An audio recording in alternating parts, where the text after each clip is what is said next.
it's all about uniting us in our work, in our direction of travel. It talks to uniting us within, without, above and below, in the light and in the dark, and uniting us as a people. So, me karakia tātou.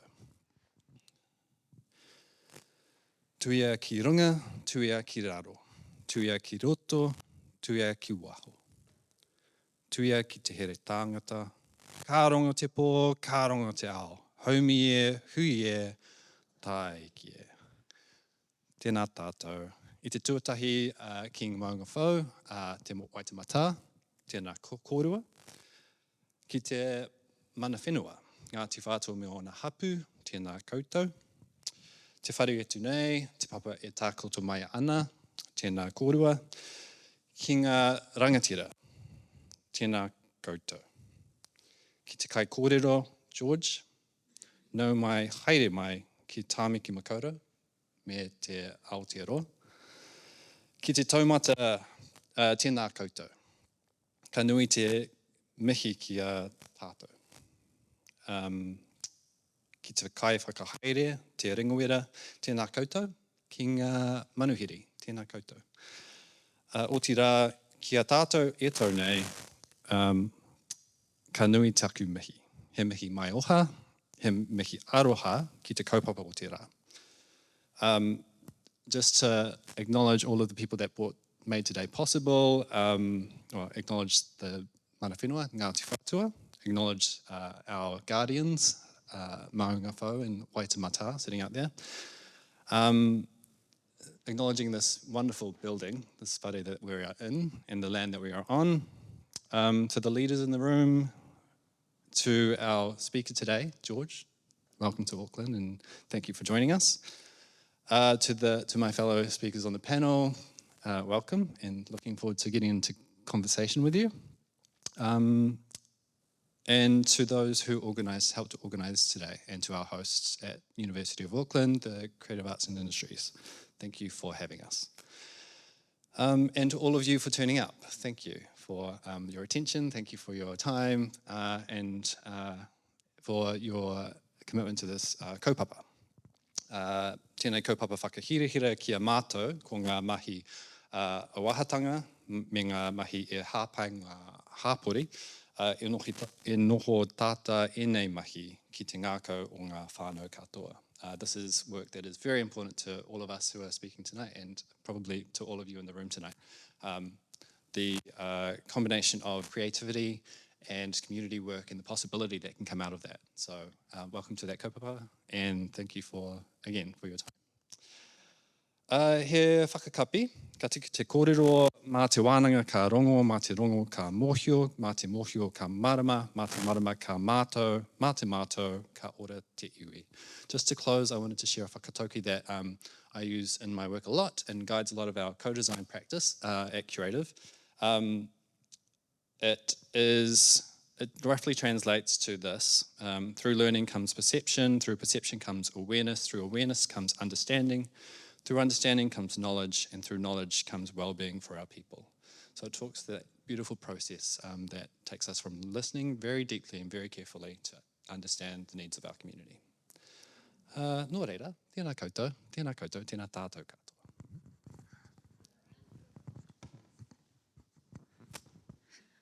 Kia ora koutou. I'm just here to say a few more words of acknowledgements and thanks on behalf of CoDesignCo. So we are a network of practitioners learning and sharing about creative ways of creative and participatory ways to engage people in our work. So firstly, thank you to George for coming to the other side of the world to be with us. And to Jade and Emma Blomkamp for coordinating a trans-Tasman,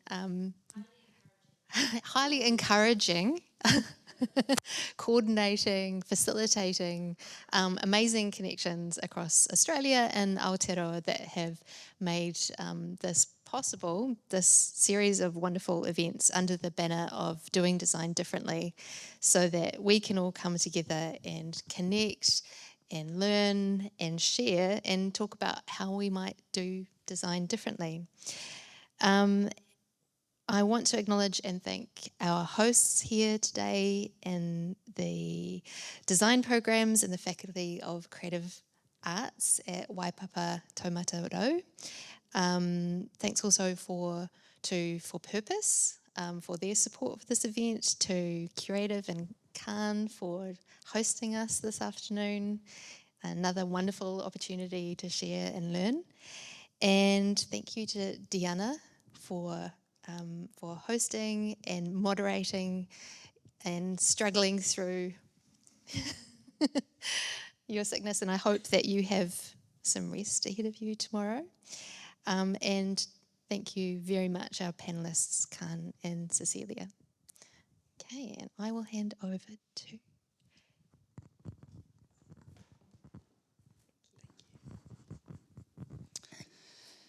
E ngā mana, e ngā hou e whau, tēnā koutou katoa. Nau mai, haere mai. E kou ana te ngāko, ko te mai koutua. Ki te whakanui I te kaupapa o te rā. Nō reira e aku rangatira, tēnā koutou, tēnā koutou, tēnā koutou katoa.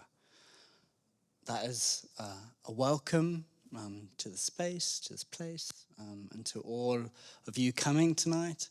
It really is an honor to have George join us from almost the other side of the world. And this is, I think, a whole lot of effort from Kiana, so I just want to acknowledge all of that. This is our second redesign seminar in the design program. We are a brand new program. We've just completed, as of the end of last year, our first cohort of bachelor's in design students. And we're really looking at design in this transdisciplinary way, a way of looking at complex problems, and particularly trying to locate what we do within our particular context. So this is a really exciting presentation that we're looking forward to, George, and then also the panel discussion as well. So I just want to thank you for your wonderful welcome to us all. Khan and Cecilia, thank you for joining us as well in the panel discussion, and for our co-hosts as well. I'm going to sit back and enjoy the conversations. I think as you introduced, this is a really important discussion that we're going to have today. I wasn't able to join the workshop this morning, but I'm really looking forward to this afternoon. So thank you, this evening. Thank you. Thank you. By the way, that's the director of the design programs, Angus. Yeah. Good night, everyone. Buenas noches. Oh, I'm out of camera. Maybe it's better now. Well, welcome everyone for joining us tonight. And you will hear my voice a little bit that is getting recovered. So apologies if I lose my voice midway or something, or I cough here and there. But thank you for all of the efforts from everyone, Jade, Anna, Khan, Cecilia, George, everyone that has been part of this, involved. The support from the CAI, the faculty marketing events team. Yeah, thank you for Garard too, and to make this night possible. So let's start. I will just read George's bio. I think he needs no introduction, but I will do it anyway. And we will continue with his lecture.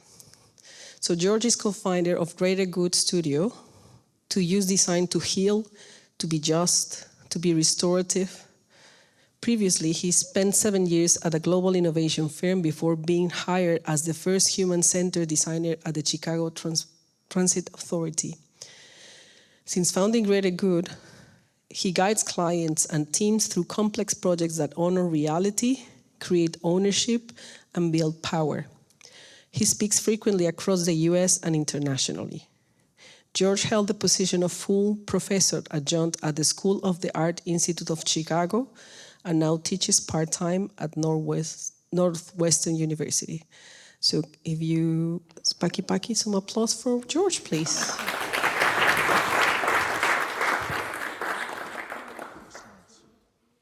Wonderful. Hello, everyone. It's so nice to be here. With so many kind introductions, I was starting to feel like a rising panic. Oh my God, this is going to not be as good as everyone's making it out to be. So as we kept adding more and more people, they go, oh my God, this is good. Can we get going? So I'm ready to go. It's a real pleasure to be here, and I really do want to just acknowledge so much effort from Jade and from Emma and others and Anna and Kiana.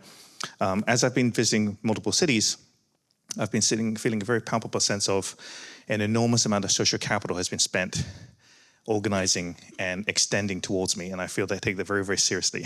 And it's caused a lot of anxiety of like, don't blow it, don't blow it. So I've been very conscious to not do so. But I am very keen to get into a conversation about the topic area because I think about this stuff a lot, and to get into the panel and also try to see if we can have a continued conversation around doing design differently, because there is, I think, a lot of really unique opportunities both in the region and at this time. I just found something new, so I'm going to click to this. There's a thing I found from LinkedIn, and I was able to find this thing. So it turns out that this works. So if you bring up your phone, you can find me on LinkedIn through this stupid QR code. But it's very clever because now you don't have to bother trying to work out, hey, can I awkwardly ask George? Just get it from here. Cool, right? So if you want to, I'd love to connect with you on LinkedIn afterwards. And this thing does, I think, help. Is it working? Yay. I'm going to ask a couple of questions and try to see if we can get ourselves started. To what degree are folks familiar with human-centered design in this room? And I can use basically like a low to medium to high. If you're not that familiar, like you can leave your hand around your mid-waist. If you're medium, maybe around here. And if you're very familiar and use it every day, go high. Could you maybe tell us your indication of how familiar? Look at you, there's a ton of, wow. And some know, so this is great. Thank you so much for that's actually a lot of familiarity. It's completely fine if you're not, because this talk assumes perhaps very, very little familiarity. If you're not familiar, human-centered design tends to purport itself as being very clear and linear and easy because it has cute colored graphics like these describing the process in a one-way shoot, right? Okay, and these are our studio's cute colored graphics that describe our process. We try to make it as easy as possible to follow. But the general premise along the way, the arc, is to study humans as they are, understand their behavior, make insights about them, and then make some sort of intervention that might adjust those behaviors. And I want to tell you about the story about how human-centered design changed the lives of absolutely millions of people. And it starts with two designers from Stanford in California. And these are quotes from Stanford's own alumni magazine. I'm going to read these. Monzies and Bones approached smokers on campus and asked them what they loved and hated about their habit.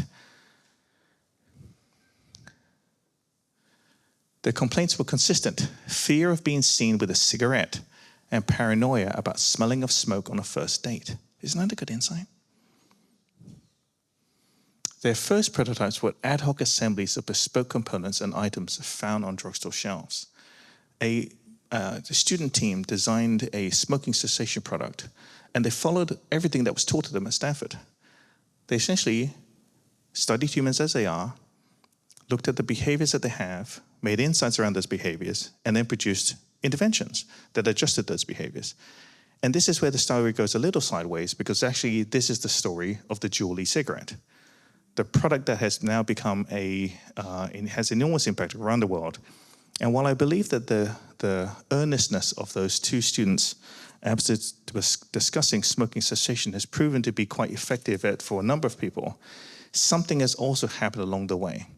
And as they became steadily more effective in doing human-centered design and sort of using those insights, they also started to notice that this is an incredibly addictive product.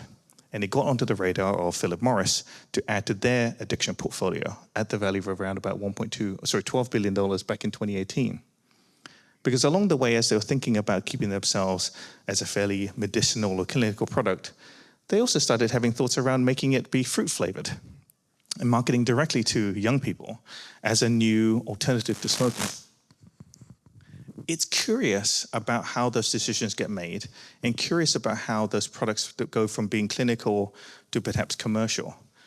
And it seems so predictable that a product that is dabbling in addiction might have some associated risks.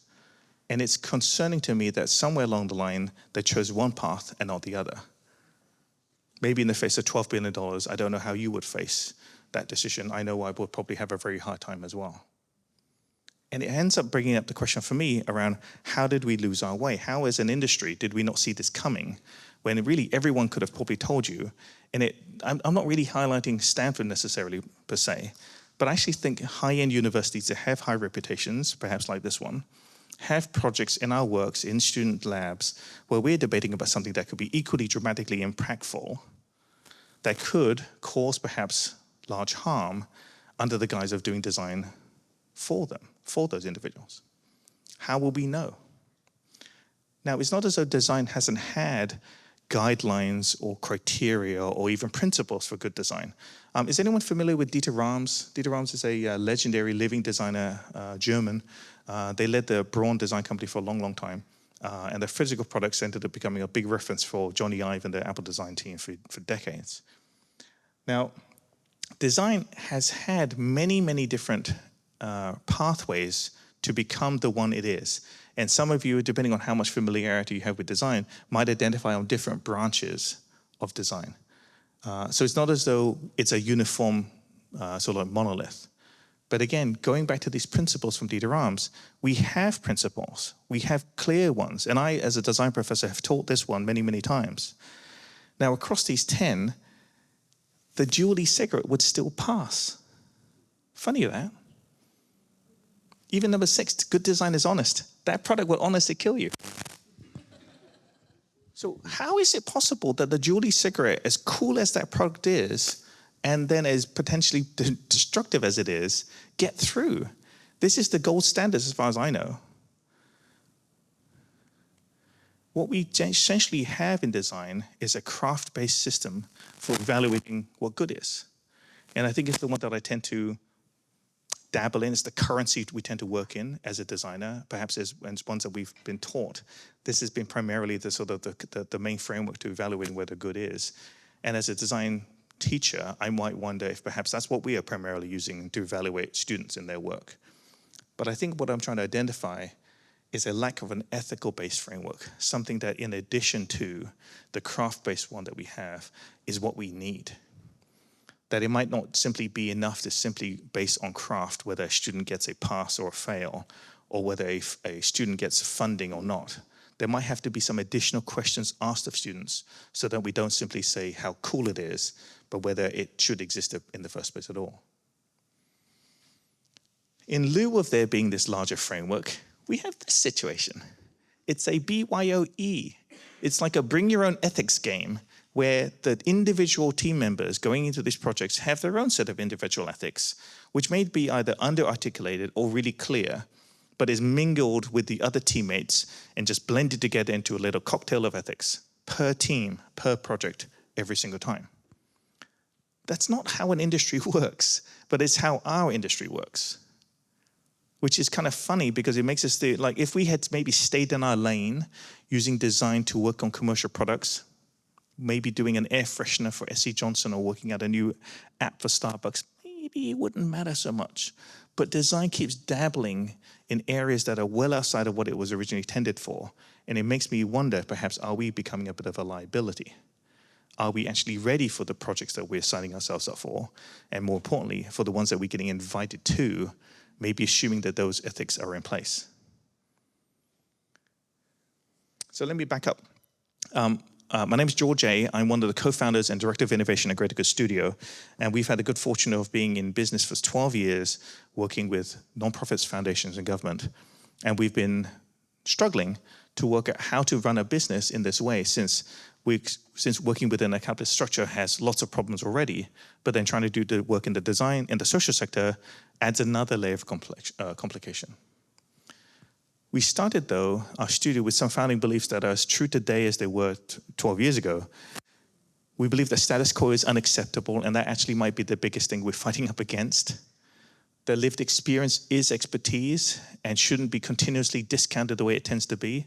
We looked at LinkedIn the other day, I was talking about it. You notice that how we talk about all the things we have as credentials that tend to have letters that we then add on the end of a name. We don't tend to say, look, I've been living in Aotearoa for 25 years, even though that could be your credentials.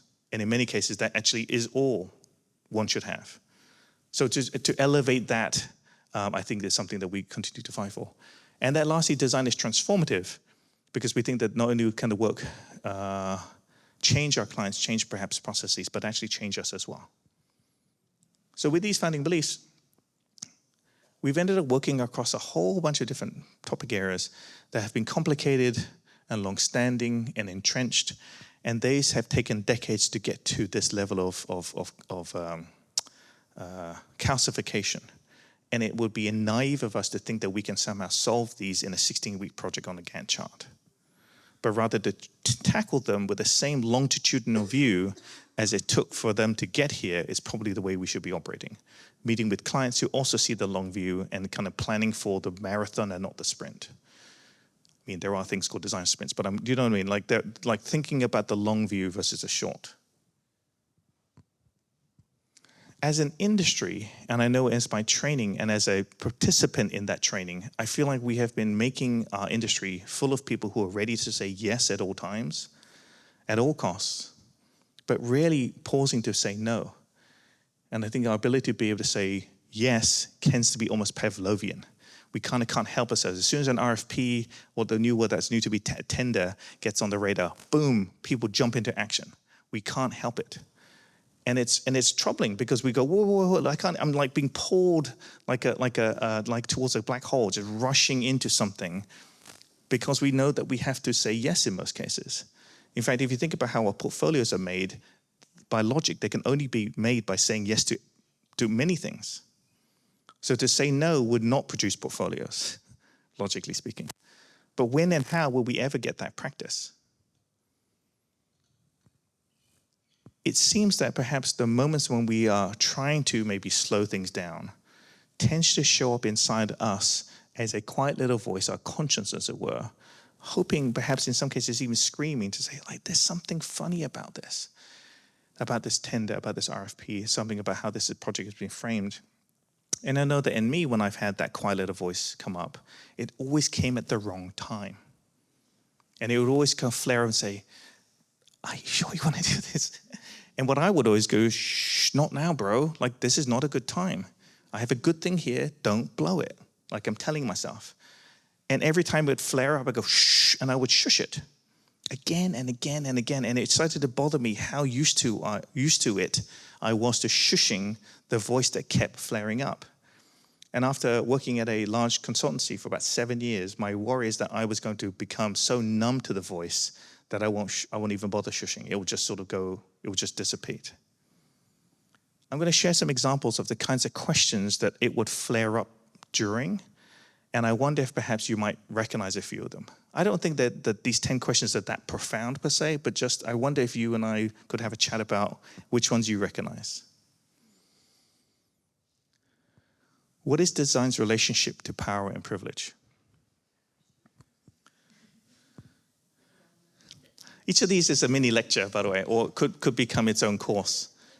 Which humans are we centering when we say human-centered design? Who gets to be called a designer? How do we wean design's addiction from whiteness? How can designers say no to work when we need to pay off our student debt, medical debt, rent? Designers often sink or swim, but why is drowning so common? This industry is brutal. If it was like a public pool, we would have shut it down by now, but apparently it's totally fine. No guardrails, no life jackets, it's just drowning constantly. Anyway, how did designers decide which people in need to serve? There's something very curious about them having to look a certain way. There's seen a lot of examples of designers going like this. on their Facebook feeds of bright colored clothes and dark-skinned people in their background. It's weird.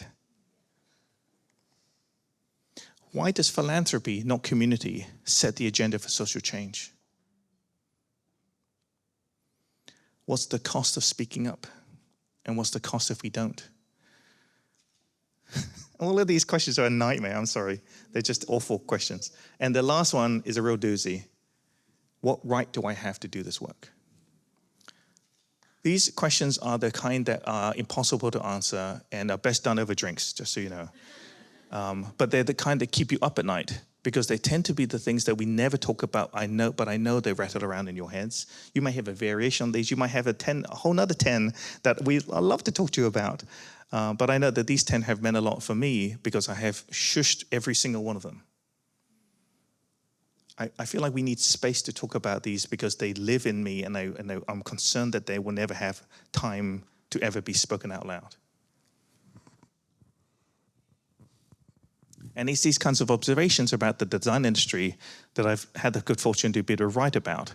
I've done a little writing. I don't identify as a writer, but I've had a really good fortune of had some people respond really well to the writing I've done, whether it's around thinking about design education and power, whether it's about defining what good means in our industry, because I've been invited to judge good design in many cases, or even talking about the workplace trauma of places I've worked in the past. These observations tend to be done as almost like an outsider looking at industry and wondering, why is it so broken? And how come we don't tend to talk about it? I'm not trying to educate people. I'm just trying to let people know this is what I've seen. And I found a lot of people who perhaps vary along that spectrum of readiness or sort of familiarity with the design. I found a lot of people who are maybe on the lower ends resonate with this more than people who are at this point. Or maybe a little bit of both. You can tell me later. But one of the things that we notice about this, and especially around power, is trying to see if we can talk about how that shows up in all our work, especially in the social sector. And for those who came to the gut check workshop, you've seen some of these slides, so sorry about that. But to define power, I think it's really helpful to think about how this hidden currency shows up in our work all the time. To define it, there are a lot of definitions out in the world, but the one that my co-founder gave me is, I think, one of the most succinct. Power is the ability to change another person's reality. So to think about how you may have received a message maybe on Slack or read in the paper or something that says, oh my God, my entire reality is now different now. That might be an indication of how much power that person has over you. Similarly, you may have also sent a text message or a Slack message and changed someone else's reality completely and go, that might be how much power you have over them.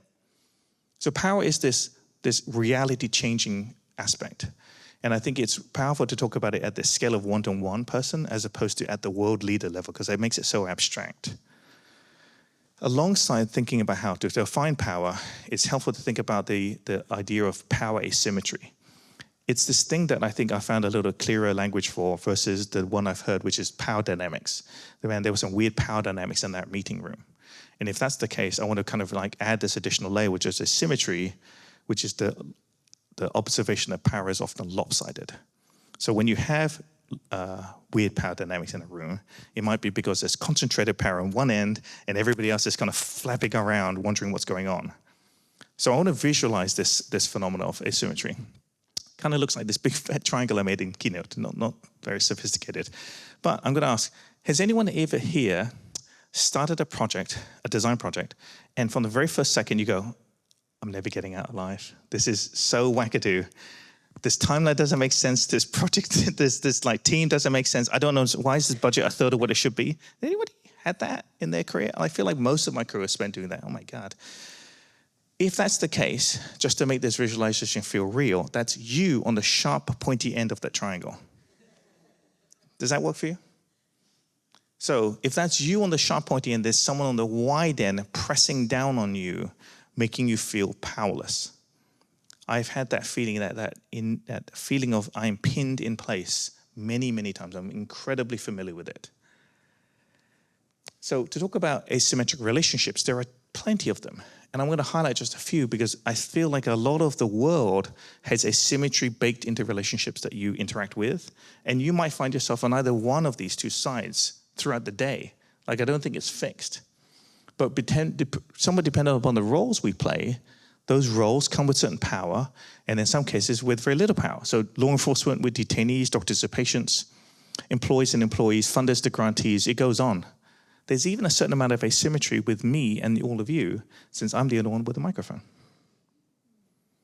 Now, with the group on the far right, which is the pointy side, you would think that we are all about helping those on the right, that we will be in alignment with us. Fight the man, right? We're called Greater Good Studio, don't forget. Not like conveniently great when we want to be. We're called Greater Good Studio. We made a real stink about it.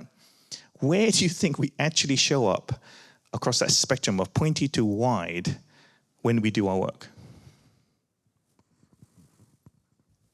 It's awkward to have to explain how far over we are and how awfully chummy we are with those with great power.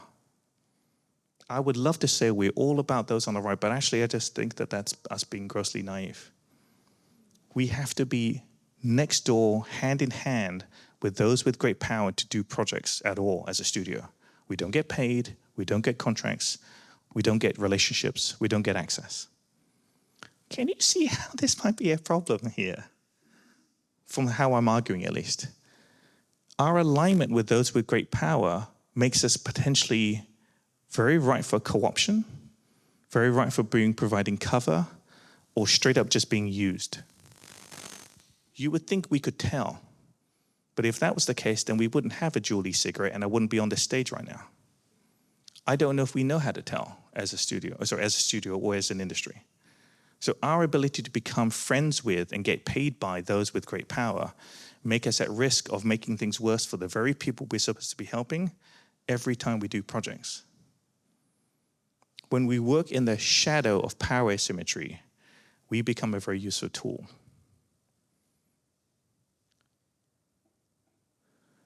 I love this quote here from Alice Walker. The most common way people give up their power is by thinking they don't have any. Oof, that should be we could just leave that up and just stay quiet for 30 minutes. What that reminds me of is that those with great power are constantly at work trying to remind you have none. And it only works in their favor that you believe it. So when we say, look, we can't change things, things are too difficult, it's true, they are difficult. But it always works in their favor when we shed the power, the little power we have. And as a design team, I think it's worth our time trying to work out how can we leverage the little bits we have, because sometimes we might end up with a bunch we don't understand. So in order for us to kind of figure out kind of how do we wield this power with care, we try to do this gut check. This morning's exercise, this workshop we ran was really fun because it helped us help others build their own rubrics. And the rubric we have at our studio now is about version 5, and we've done a bunch of them to try to evaluate the very nature of those questions that we come across, the ones that we get invited to. And here's the thing, we found across the social sector, man, not every question warrants an answer. As in, not every RFP needs a proposal, not every tender needs a response. You've seen some really downright stupid tenders, I'm sure. Like, why does this even exist? Perhaps not responding might send a stronger message. And while I'm very proud of the portfolio we have as a studio, we have a good record now. We have an interesting record of about 50 breakup emails where we say, it's not you, it's me. And we've done about 50 of those over the last 12 years, with the largest single breakup resulting in a $2 million loss for us as a studio from USAID, which is the US federal government's international agency on international development. And then this thing, the 150 gut checks, is where we've run through the process of evaluating incoming projects many times to work out what is our, not really like is it a yes or no, but rather what is our sensitivity to the underlying issues inside these projects. In fact, this is the very first breakup email I ever sent. This one took me 8 hours to write because I was so terrified of upsetting people. And there was an internal struggle actually working out in my head of actually not just, can I send it? But there's real identity question, like, who the hell do I think I am to send this? Like, it was really stressful. But it turns out that the underlying structure behind this looks like this. And I've written emails like this many times since. So I'd love to share this photo, because if you could maybe take a picture now, because you might want to write a breakup email at some point in your career, and I'd hate for you to spend 8 hours wasting time trying to figure it out. And just use this format. So you start with a thank you, because it's nice to be asked. Say no right up front. Don't put it at the end like, P.S. I'm breaking up. say it's not you, it's me, and then give your justification. And then lastly, when it says, let's stay friends, remind people, hey, we're probably going to run into each other because they will never forget you. Breaking up is very rare. The justification part, I think, is the bit that most people avoid. And we use obfuscating language. Things like, we don't have capacity. Well, it's not a good culture fit. Very convenient. But I do think if you could spend the time to work out what exactly about this doesn't work, helps you yourself understand and kind of like make clarity around the boundaries you have, because you do have them. So I'm going to try and see if we can bring this back. I have a bit of a dim view of the design industry, having been in it for a while. And I would say that without deliberate intervention, design rarely serves society. It isn't really built for it. But in order to do so, if you trust others to do this work, I'd like to see what interventions have you already designed, because it needs to be tripped up, because it will barrel towards an outcome otherwise on its own.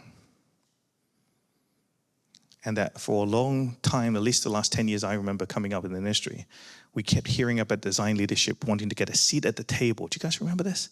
I want a seat at the table, like little whiny toddlers. I want a seat at the table, because we kept trying to go to this thing called design at scale. We want C-suite designers. We have got that now. We are good.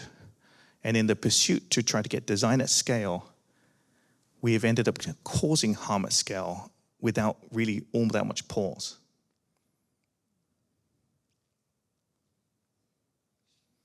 I say that in that root of the design industry, as we've been teaching it and practicing it, design does two things particularly well. Building capital is the one that probably most people recognize it for. That's the one I know. But it also has this, it comes along with another component, which I think is worth describing. It helps people seek comfort. It's an affordance for folks who are looking to become comfortable. Who do you think is most interested in building capital and seeking comfort? The most powerful. They think it's their right to build capital and to be made comfortable, which makes design a very attractive target for the most powerful to say, come along for the ride. And I would argue at this point that really design has become an accelerant. It is like rocket fuel to almost anything it's attached to. And I want us to try to see if we can check first, should we get on this train? And sadly, I'd say that maybe pretty much every major brand that exists on your phone, that exists in the world, has been brought to you by design on purpose. And there are teams working 24 hours a day, actively trying to get you to pay attention to them. And they're very effective. They've studied you constantly. And at this point, I say design leadership is either being willfully ignorant or either grossly naive to pretend it's not happening. When we graduate students from universities just like this, where are we sending them to? And what role will they play? If we aren't providing them with some structure around how did they define their boundaries, they will likely get steamrolled. But what if saying no wasn't a personal preference, wasn't about sort of like appearing to be whiny? Because this talk is so depressing. I want to try and see if I can kind of bring it on something a little lighter. What if perhaps it was something a little bigger than sort of just saying, I don't want to? What if instead we had something a little larger than any one individual, the system of accountability, the things that we have in really every other major profession that we know of, our peers, as it were, a code of ethics, standards for practice, licensing and accreditation, continued education, and more. There are other professions who call themselves professions and get to because they have these elements.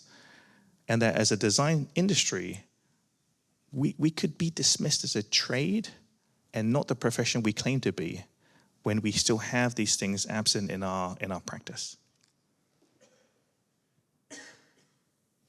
Now, the licensing and accreditation could be a little troubling for some, because I know that in this room there are people who have already been stopped and gatekept on their progression on their way to becoming a designer. I certainly have felt that. I'm not asking for more gatekeeping. I'm just asking for more accountability, which I think is a little different. And I would say that as this continues, we might start to see an interesting bifurcation in our industry. Those who are willing to work with an accountable framework and be paid for that work from clients who are willing to pay for accountability. And then there will be everybody else continuing as they are. my hope is that that accountable group will become a larger and larger set. And I think that we can actually see glimpses of what that might look like by peeking into the future. And I want to share with you a database that we've been maintaining at the studio for the last several years. Some of you might want to take this address down. It's a really fascinating document because it exists on the internet of around almost 300 design organizations that have been doing design differently. But I think because all of them have worked at other design studios and are hoping to see if we can do it differently themselves. We're on the studio, of course, and there are many others in this room that are also on this database as well. Some of the stats, we have a lot in North America, we have a lot of consultancies, we have a lot of organizations under 10 people, and even the leadership makeup looks again very differently than I think we'd seen design leadership in the past. Here's that link again. My hope is that you can take a look, be inspired. You may find that there are organizations you know of personally that I don't, so you should add them and submit them to here, which would be great. And my dream is you go, I see a gap. I'm going to just add myself because I think I should run out I should just run a studio. And you can start yourself and add it to the list. Because this list, I think, could be a place where people can look to as a reference for how this field changes. I think if we were to do that introspective work, we might get closer to the rhetoric we tell ourselves and tell the world around what design could do. Instead of just building capital, I think we actually have the potential to build power. And instead of just seeking comfort, I think we have the opportunity to help seek truth. Design is good at doing both of these things, building power, seeking truth. That will attract a very different kind of clientele than the one that currently is interested in capital and comfort. If we pursue these goals, I think we might end up with a very different set of clients in a very different industry, markedly different than how commercial design has gone. I think we have everything we need. We're actually training people in this complexity. We're training people to find patterns from complex things and then design interventions, kind of what our job is. We're really good at this. And I think we can do so if we would just slow down and listen to that quiet little voice inside all of us. Thank you very much.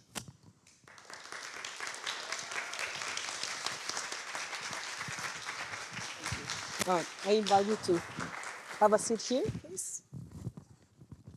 Okay. Thank you for that very insightful and food for the mind and the thought and the heart for everyone. So now I want to introduce our panelists, and we will continue with a panel. So first we have Kan Hini, Te Arawa, Napuhi, Te Rarawa. He's a design director at Curative, a creative agency inspiring social change. An award-winning designer who loves to work deeply with communities to honor their realities and perspective. Kan is skilled at translating project needs into richly layered creative work, and his connection with Maori language, values, and practice has been instrumental in changing Curative's ways of working. Beyond the studio, Kan has always been committed to nurturing Auckland's communities, volunteering in organizations such as Design Assembly, Creative Mornings Auckland, and most recently in the role of co-chair of Auckland Pride Festival. Also, we have Cecilia Faumuina. Cecilia Faumuina started off in audiovisual design production straight out of AUT in the 90s. Practicing design had a different meaning for her in comparison to what she was doing in her work. So she left and trained as a teacher for secondary school instead. In education, Cecilia found her calling in facilitating art, design, and technology lessons. Here she was able to combine her love for creativity and be of service to others in the community. Cecilia is conscious of the many challenges we face in today's world and is constantly looking for better ways to inform, empower, uplift, and prepare people for complex situations using creativity. Her most recent practice positioned Faiva, the Tongan idea of creative skill, especially in performance, and Faiba, the Samoan idea of nurturing relational spaces as a way for young people in particular to create and express themselves for better well-being. So please applause and, you know. And I forgot to introduce myself. I will be sitting here. My name is, thank you. My name is Diana Albarran Gonzalez. I am a lecturer here and the design programs in Waipapa Taumata Rau. And I have the pleasure to moderate tonight's session. So I will be just reading the questions and facilitating the conversation, but I will save the talking for me just to have the space for them. So the first question, after what we saw in the talk, the first question is for Kiana and Cecilia. So from your perspective as Tangata Whenua and Tagata Pacifica, what are your views and experiences in social design in Aotearoa? What makes it unique to this context comparing to other places?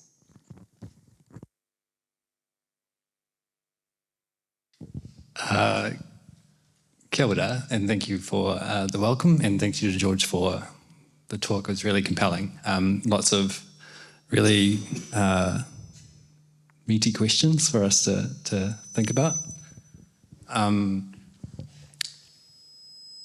We were kind of talking, George came to the studio for lunch today, and we were talking about this a little bit. I think as Māori in Aotearoa, there's a lot of alignment with the co-design process. There's a valuing of collective knowledge and collective decision making, and so I think that informs a lot of the process that we do and the importance of process. The valuing of. Should we just use one mic? Oh yeah, sure.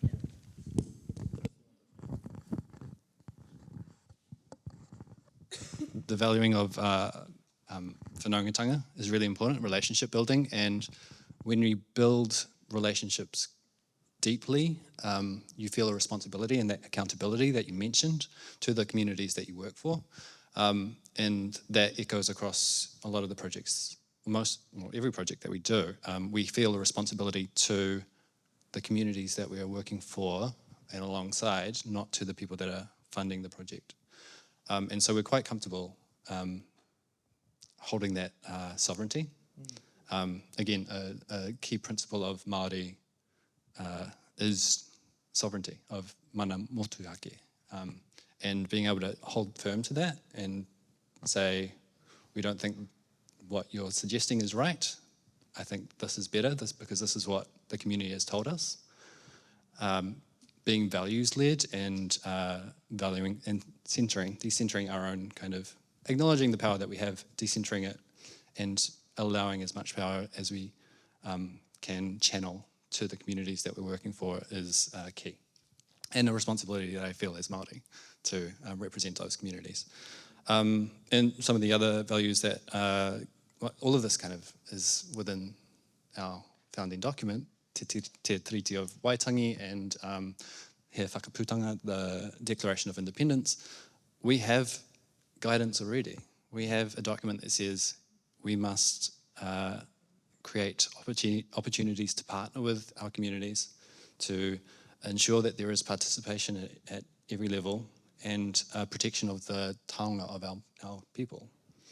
And in that document, it centres Māori experience, yes, but every Māori community that we talk to about this also makes room for diverse perspectives, for those that our migrant, our Pacific, our tangata moana cousins. There's a special relationship there. Those that migrate to our shores, our queer whānau, our disability communities. There's so much, our refugee communities. There's so much diversity and intersectionality to consider there, and a socialist lens, a collectivist lens, really centres that and creates accountability for us. So I think that kind of, the process in general doesn't change or differ too much from what George was talking about, but the responsibilities that we feel, the accountability that we feel really echoes through the foundational document of this place.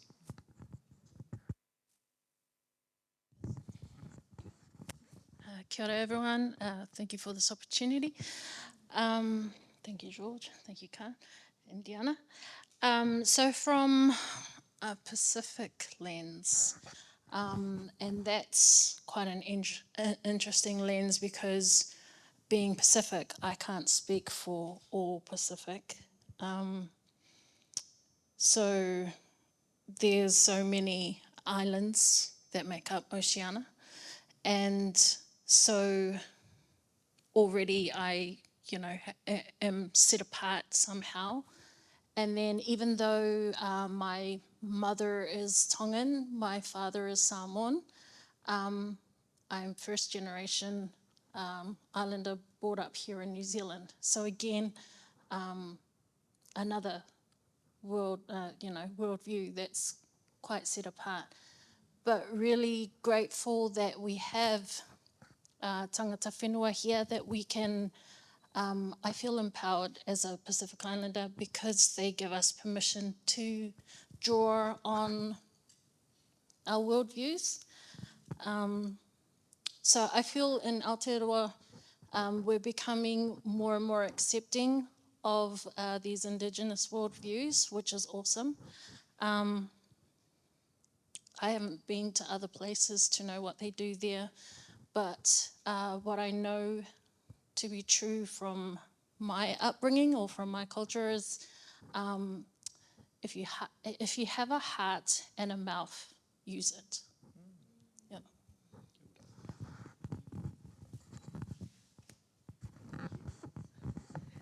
Okay, the second question goes to George. So based on your recent experience in Australia and your vast experience in the US and other places, what do you think are the main differences?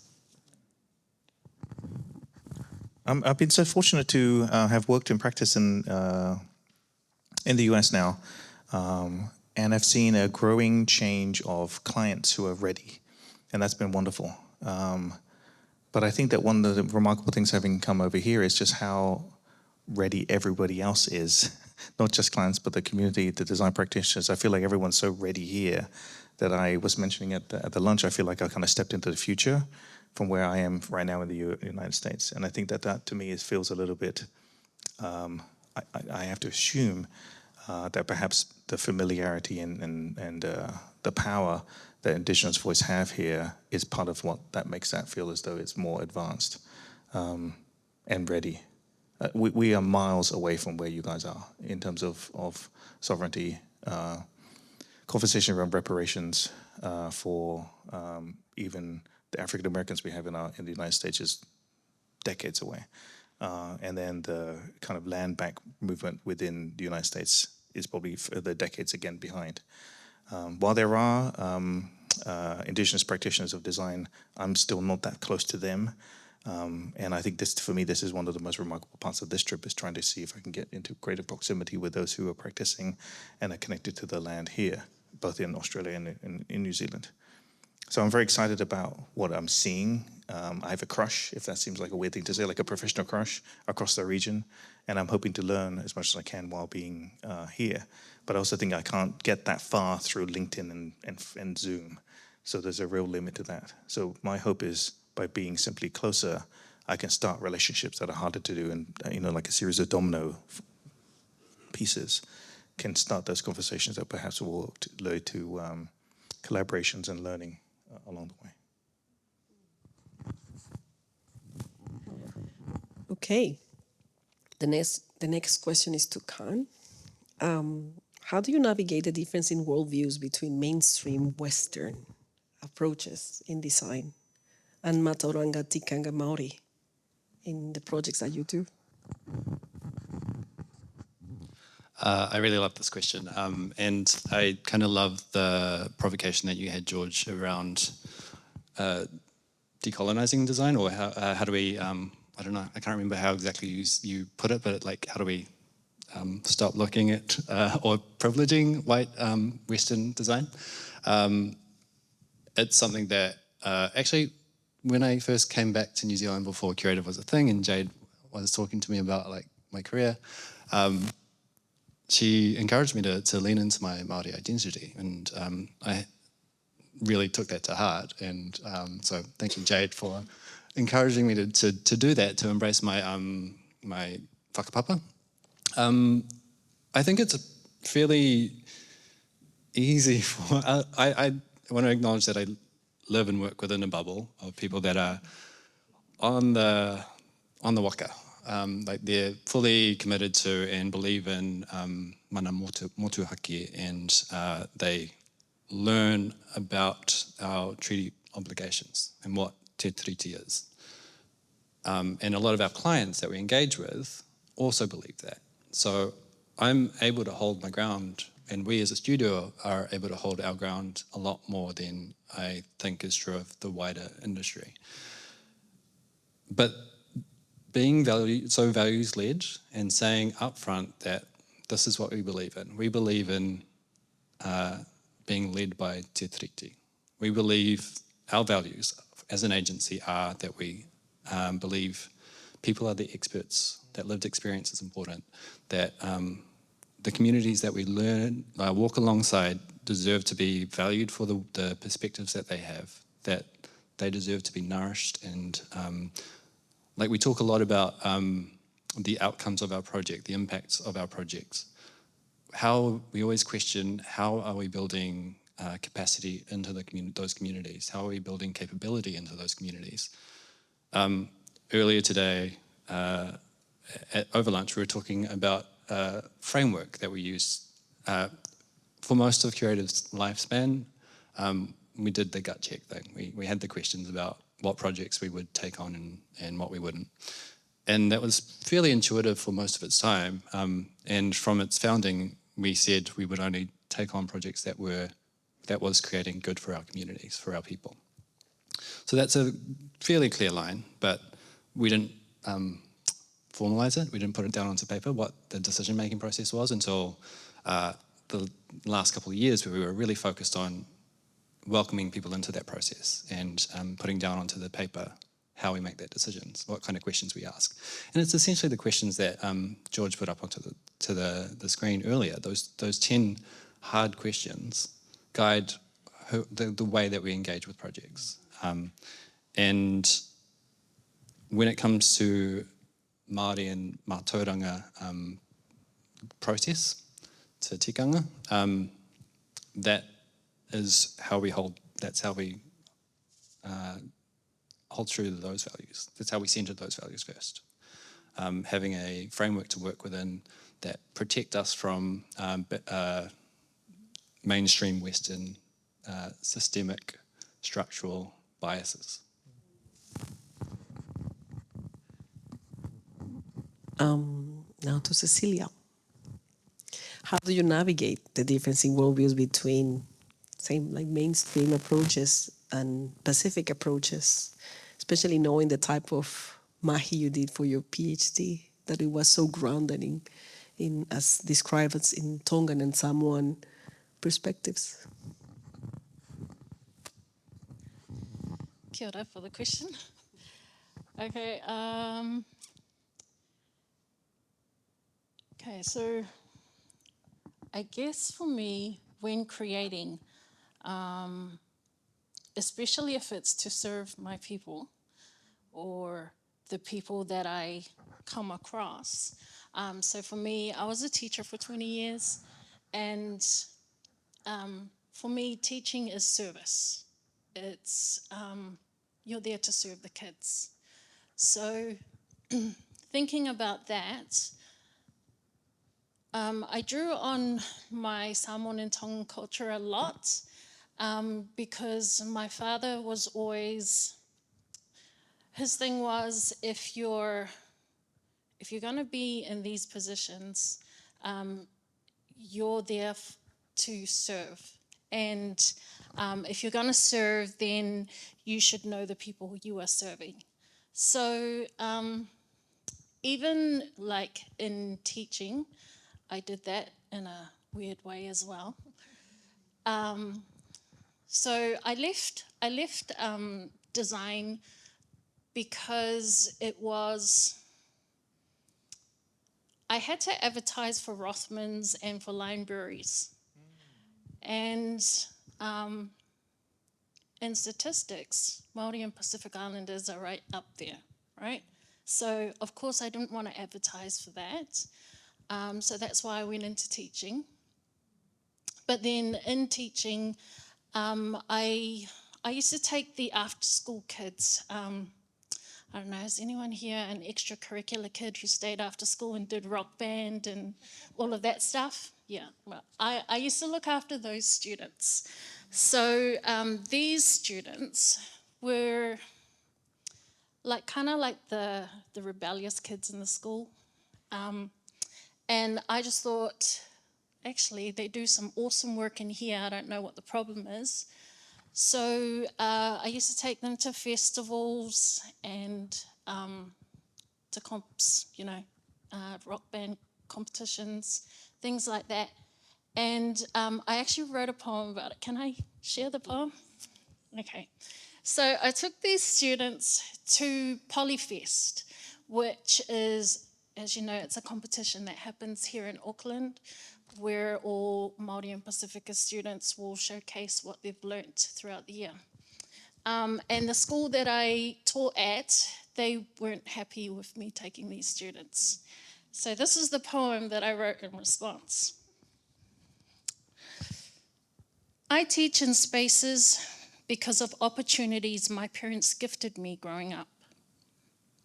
When students flow through school gates, some look like me many years ago, being dropped off by a parent sleep-deprived and irritable from working night shifts to make ends meet. I take these kids to concerts, competitions, and festivals. Glorified picnics, my colleagues call them. But I take them so that these students can hear their stories being told through poetry, sound, and dance. From cultures less bleached, given voice, proud, and raw in the world. These are the kids who join extracurricular groups, the ones who strive to find something deeper, creating from the center of their lives. Whaiva, whaiva, woven as fine mats, beaten as ngatu, knocked together into harmonies sustained by kapahaka, rock quest, church choirs, family gatherings, and kava ceremonies. Voices finding connection, creative misfits, plastic Polynesians, Afakasis, kids from in between, but belonging to each other. So,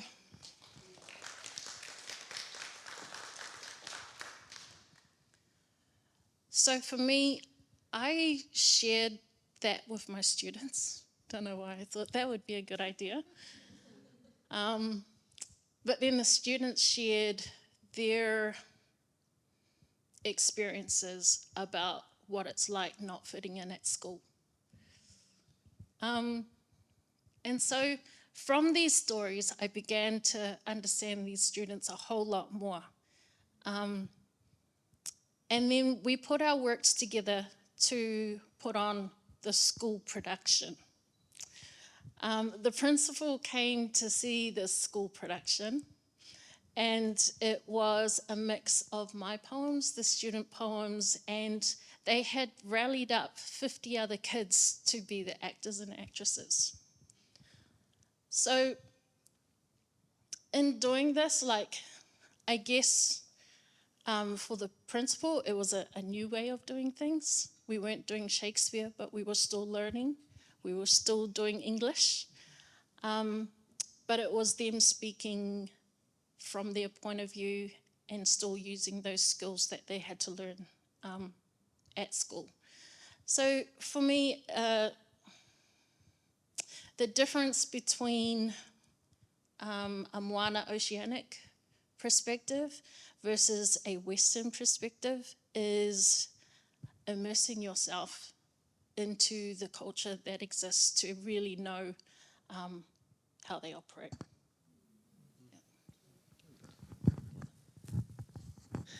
Thank you. So this one is for George. It's same alignment. in your work, you're talking about human-centered design, mostly in the studio and stuff, but you work with a great variety of people and community with very diverse cultural backgrounds, and including your own background. So how do you navigate this in order to everyone to be heard or meaningfully integrated? Yeah, I think one of the challenges of doing that kind of work is doing a lot of internal work ahead of time. And I think what was challenging for me was not recognizing that there was anything there to salvage. I spent a lot of time growing up in England feeling very much like I was trying to fit in as an English person, doing everything I possibly could, which included losing a lot of my Burmese culture and background, shedding it as quickly as possible. And it's left me feeling very raw now, because I feel as though I got cheated out of that exchange. Because if it didn't become more English, I'm never going to fit in, I'm never going to make it. And now at the end of many years, I feel like that was a shitty deal. And that now, trying to reclaim it, I get very nervous thinking about my Burmese heritage, because I don't think I'm ever going to be Burmese enough, or very Asian enough. So I have a whole bunch of new issues to have to work myself through. But the idea that perhaps I was less than is now being replaced with what I have is enough. And what I would love to help students through, particularly, but also most communities that we work with, is that please don't pretend as though there's anything deficit here. You're good. And if anything, what you have was not only enough, it's worth celebrating, it's what we want to hold on to, and that intuitively you have levels of creativity that we have silenced, ignored, or obliterated. So when we work with clients and communities, we're trying to work out how do we hold bay all the nonsense that people have said about you and just let you be as you are. And what that means is that we have to design engagements that can allow for autonomy and care and self-determination without it becoming a burden. This is something we talked about at lunch, like what is the fine line between designing spaces for people to do design work, even if they wouldn't use that language, without it becoming a whole nother job on top of the job of just living your life. Like that's, I think, a careful balance. But if we also don't make those opportunities be real, then I think we end up doing the more surface level, it's like taking a survey but with more steps. That's the version I know that we could do, that I think would probably, for many clients, probably be great. They'd be thrilled that there's been some co-creation or some co-something. Almost, I don't know if they care, some co-something. And it's like, well, okay, well, what does that really look like? And actually what it comes down to in many cases is, what is the real decision-making power? I don't think many clients actually are saying they want to give up all their decision-making for another group. But I think actually sometimes we can imagine that they did, or we think we read between the lines of an RFP and go, oh, I think they really want co-design and full autonomy. And then we find out once we do the project that they never meant that. Then that's a real shock. So I think it behooves us, if we get into these engagements where autonomy is the goal, actually working out what are the real ground rules here. What are people really signing up for? Because again, if we work in the shadow of asymmetry, we really need to know what are they willing to agree to.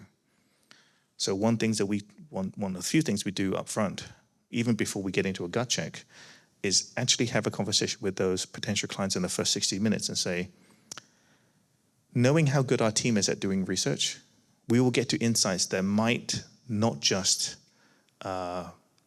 be really revealing, and it might not just say, hey, your community might not want what you have to offer.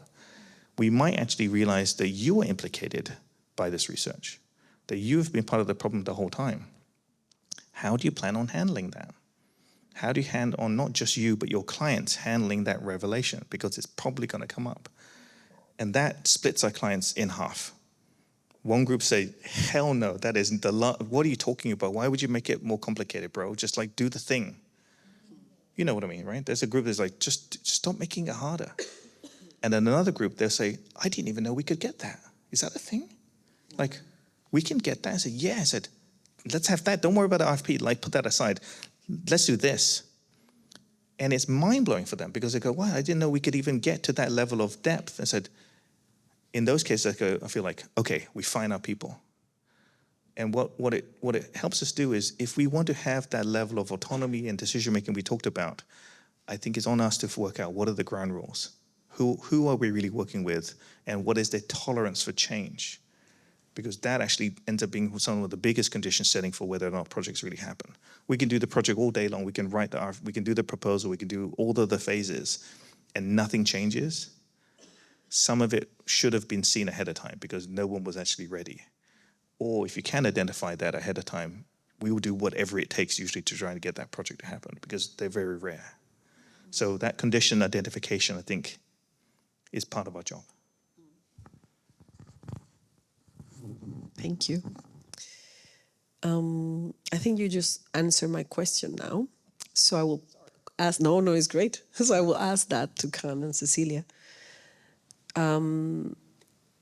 Because we have been talking about, like the power asymmetry and in social design and like who commissions it and if it's private, if it's public, or even in academic institutions as well. So could you share an experience or something that you have in mind to address this power asymmetry?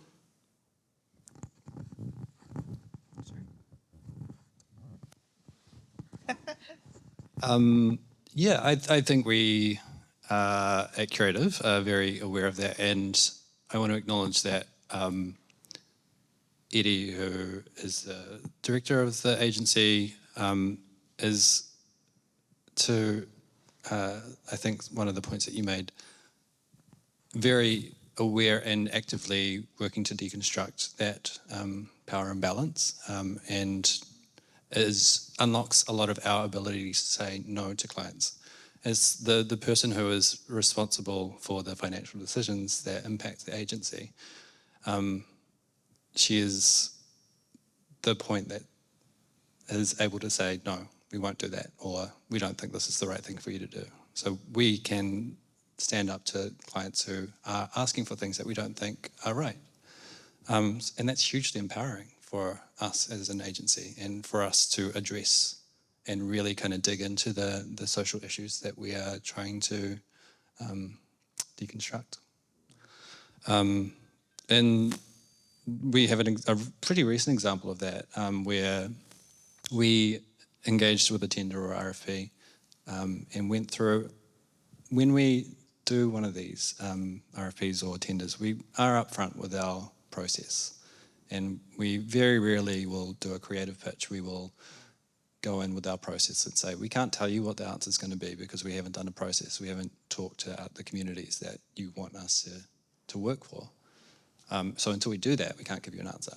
We can maybe have assumptions, but I don't think that's helpful to share at this point.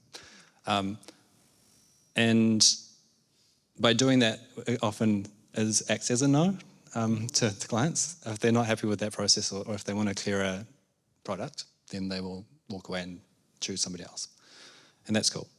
But sometimes we do get clients who say, yes, we believe in honouring te tiriti.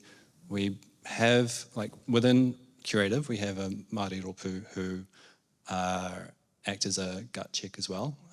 And we have named as a need for us when we're engaging with our clients to understand where they are at on their journey with te tiriti, their understanding of te tiriti. And also how important it is for us to meet with their Māori staff.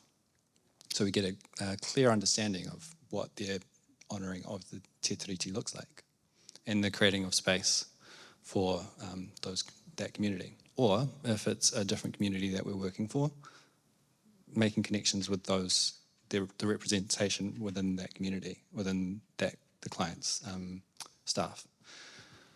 And by doing that, we get an understanding of what they're doing internally, how it shows up in their work, and we can make decisions for the project based around that. Sometimes that doesn't always turn out to be as accurate as we would like. And if that happens, then we are happy to hold the client to account and say, this wasn't cool. And this is why it wasn't cool. So being able to be honest with them as much as possible without fear of retribution. Trusting, like I talked about whakawhanaungatanga up the front. Building a relationship at the front and then trusting that relationship to see you through hard conversations is essential. because hard conversations are often essential to create social change. That was kind of not a specific example, but many kind of engagement, relationship examples. I want to add one more thing. A specific example that I can talk to actually is related to vaping harm minimisation campaign for rangatahi that is in market at the moment, in play at the moment. And one of the ways that we addressed the imbalance there, power imbalance, was to treat the co-designers, the young people that we engaged to do the work of insight gathering.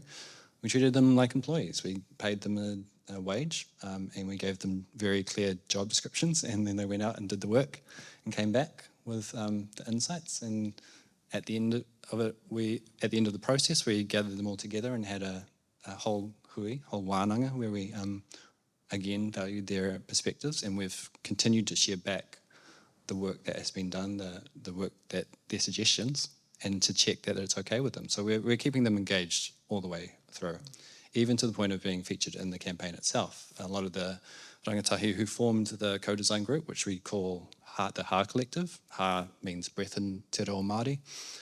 So it's leaning into the metaphorical space and the sacredness of breath. Are featured in that vaping harm minimisation campaign. So yeah, it's just finding every opportunity to create nourishing experiences, to build pathways for our communities to elevate their own horizons and to value their perspectives. Still thinking. That was cool.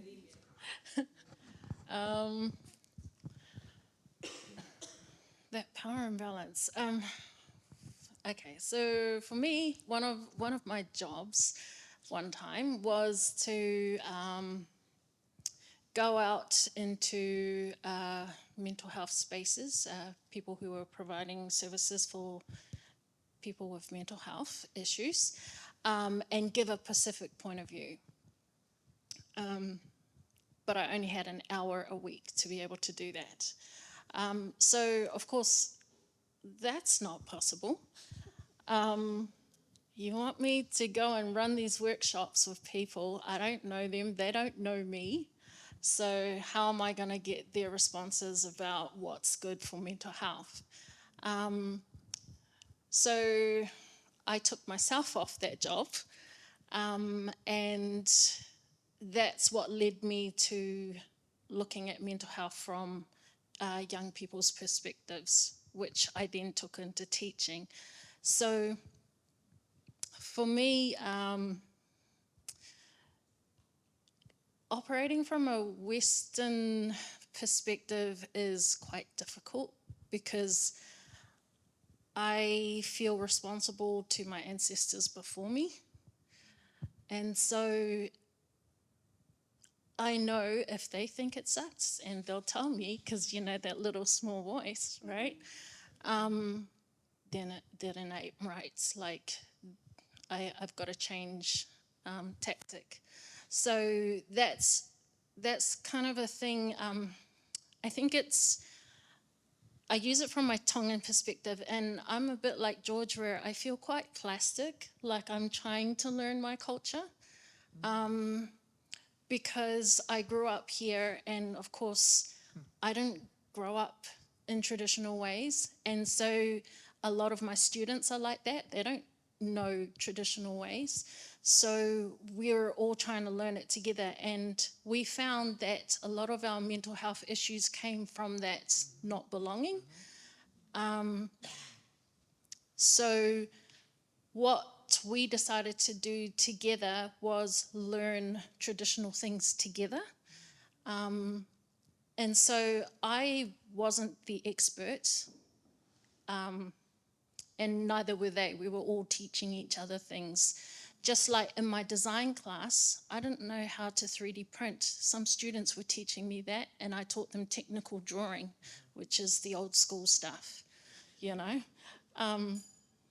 And so for me, like, that's how I navigate the space, is looking more at the we, how can we work together, rather than I find I struggle a lot if I try to focus on just me.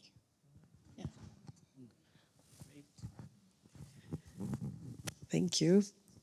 So jumping into the last question, and so to close in an optimistic and hopeful way, if you could make a wish and create an impactful change in design, what would that be?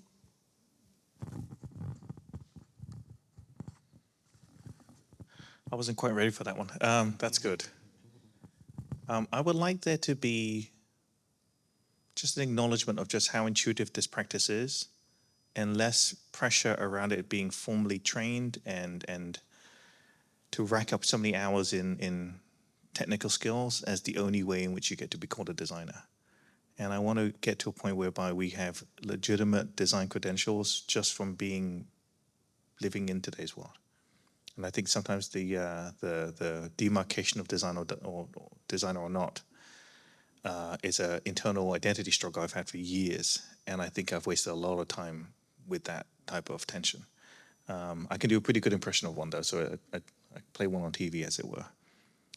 But I think there are a lot of people who are in community doing their own design work for themselves that doesn't get a lot of acknowledgement, that I think could be counted towards the credentials that we laud certain designers with.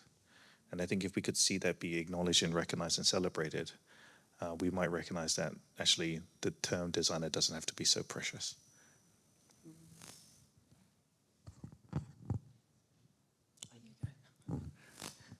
Yeah, this is a hard one.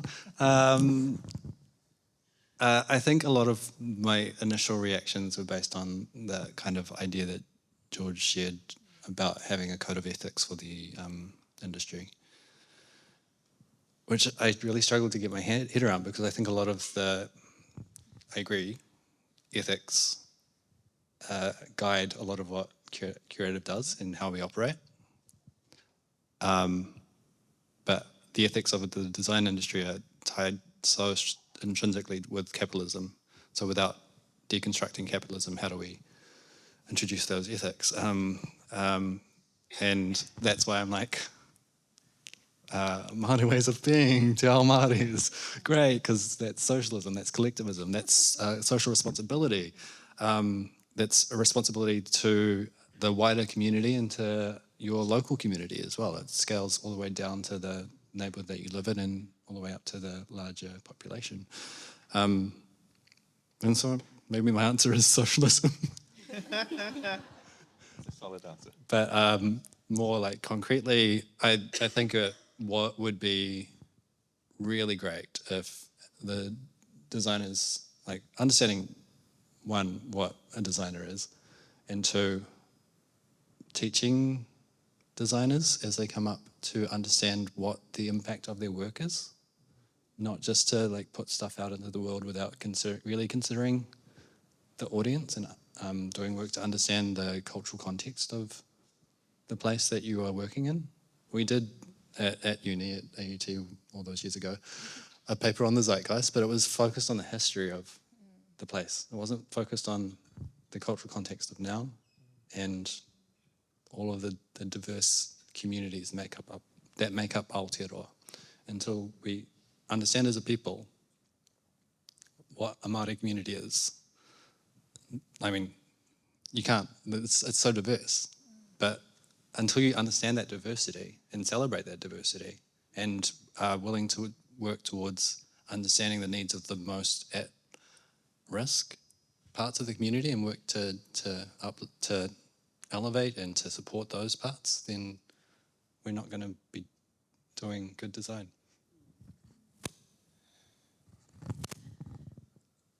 Okay, still thinking. If I was to be really optimistic, I think that idea of having ethics, like we learn more about ethics in our undergrad, would be awesome.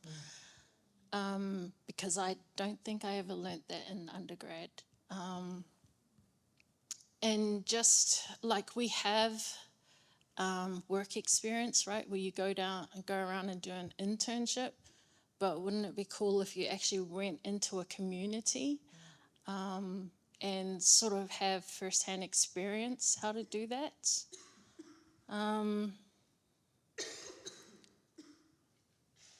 Yeah, again I'm drawing from a cultural perspective. Like, so when I design, or when Pacific people design, if we have this thing called asi, or mawhana, like warmth. And so I don't know if you've ever been to a Pacific Island performance and like people are performing and then people in the audience will join in, people behind you will join in. That's what we call mawhana. And so if design is good, everybody feels it. Oof. Well, speechless now. So I think we can close. And if I can, like, thank you very much for your, like, wonderful kōrero. And yeah, if we can have the audience thank with an applause to our panelists.